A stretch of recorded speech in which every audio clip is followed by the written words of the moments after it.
So what's going on, guys? Welcome back to the channel. My name is Robert, if this is your first time tuning in. So today what we're going to talk about is kind of the best baits for catfish, and particularly we're going to go over some store-bought ones also, but my number one, and how we also prepare it or store it as well. This is a common question that gets asked pretty often, I would say, so I thought I'd go ahead and cover it. I don't know why I haven't covered it before, but I'm gonna cover it now. So without further ado, my name is Robert. If you gain any value from this, don't forget to like, share, and subscribe to the channel. Helps it out tremendously. Without further ado, let's go ahead and get into it. So we'll start off with the fresh baits, or the reel bait that I really love, and it's usually the only bait I usually will take, unless for whatever reason we cannot find the bait, then we'll go to something else. But that's gonna be shad, and in particular there's two different shads, at least for our area, which is the threadfin and the gizzard shad. So real quickly, the gizzard shad are fatter and juicier for the catfish. They have a little bit more meat on their bones. The threadfin shad usually have like a little goldish, silverish, yellowish little lining on their fins, and they're usually smaller. They don't get that big. Sometimes you'll find some threadfin shad that are, you know, maybe palm length, but not that fat. They're usually kind of skinnier. The gizzard shad, on the other hand, are usually a lot bigger. They get way bigger than my hand sometimes, and they're just fatter and juicier. Yeah, just wider and thicker, and also wider this way as well, and wider as far as like their bellies and stuff like that too. But the catfish prefer the gizzard shad over the threadfin shad, and particularly also because they bleed better, and they also have, I guess, more intestinal, I guess, remains or whatever from whatever they've been eating that will bleed out into the water. So that's typically why they will go better with gizzard shad than threadfin shad. If we can't get a whole bunch of gizzard shad, sure, we'll throw some threadfin shad in there as well. Also, gizzard shad are also very slimy in comparison to the threadfin shad. They have like a little oil that they kind of release into the water, more so than the threadfin shad as well. And they also smell pretty bad if you let them go too long, by the way. But aside from that, also is going to be, depending on how the wind's blowing too, will affect how far the scent can go in the water for a fish. If the winds are not really blowing, it's a still evening or morning, whatever you're fishing, typically the scent's not going to go as far unless you have some undercurrents that are taking that scent. But if it's really windy and there's strong winds and it's just creating a lot of current, then that scent will travel a little bit further as well. So just, you know, a little tip there, that yeah, that wind kind of plays a role in how far the scent will get spread as well throughout the water. What else? So that covers the fresh baits.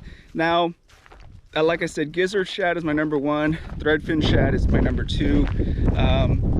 We can talk about size of baits later in another video if y'all are interested as well.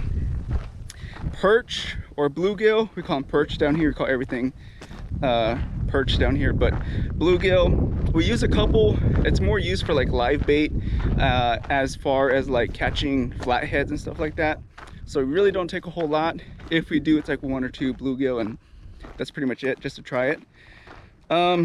How we prepare that bait, and then we'll quickly talk about store-bought bait as well. How we prepare that bait is, I like to go out the morning before and catch these shad. I like it to be fresh. So I'll quickly talk about different ways I prepare it for different situations. I'll quickly talk about how we prepare them. Specifically, if we're gonna be going here locally, we'll go out and we'll catch them early in the morning before a fishing trip, and sometimes we'll ice them, sometimes we'll not. Just depends on how the temperature is. If it's really freaking hot, then maybe we need to ice it. If it's been cool like it's been, sometimes even in the 40s, typically won't ice it because it's not that far of a drive, and we can put them in some coolers with some cold waters or something, and they stay plenty cool like that too, and I don't have to make another stop for ice. What else? So that's how I usually do for fresh bait if I'm closer to where I'm going to be going, whatever lake or river I'm going to be going.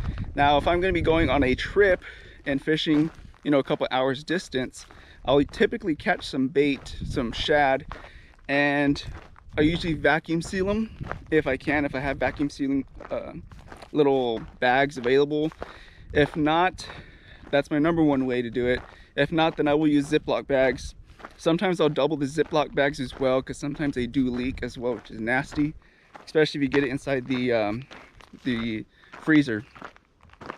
Now, the reason I prefer not to do this, I prefer to use just fresh bait instead of freezing them, is sometimes they don't bleed as much.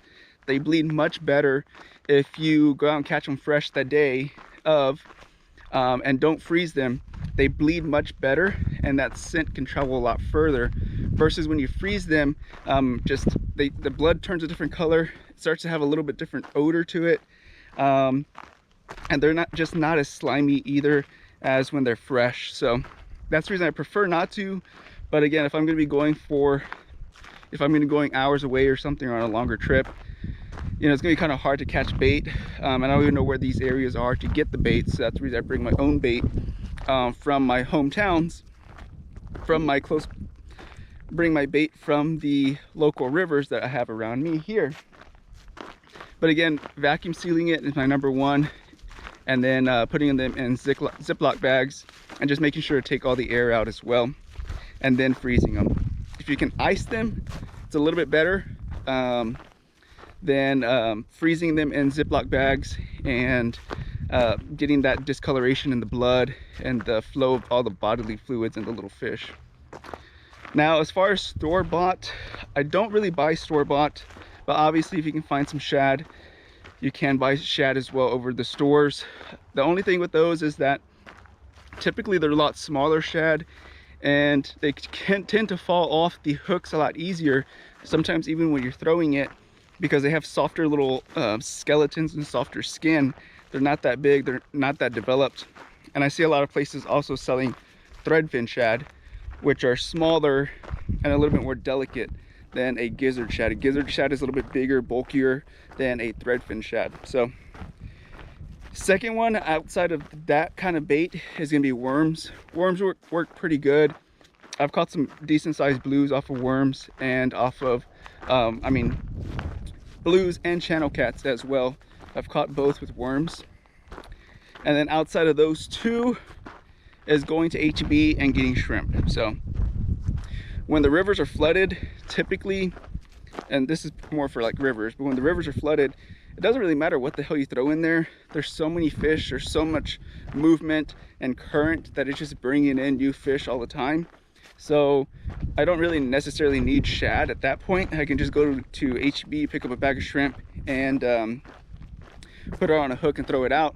And there's so many things passing by that eventually one of them sees it, gets hungry, and bites it. So again, different situations, different baits, but those are my baits that I use for catfishing most often.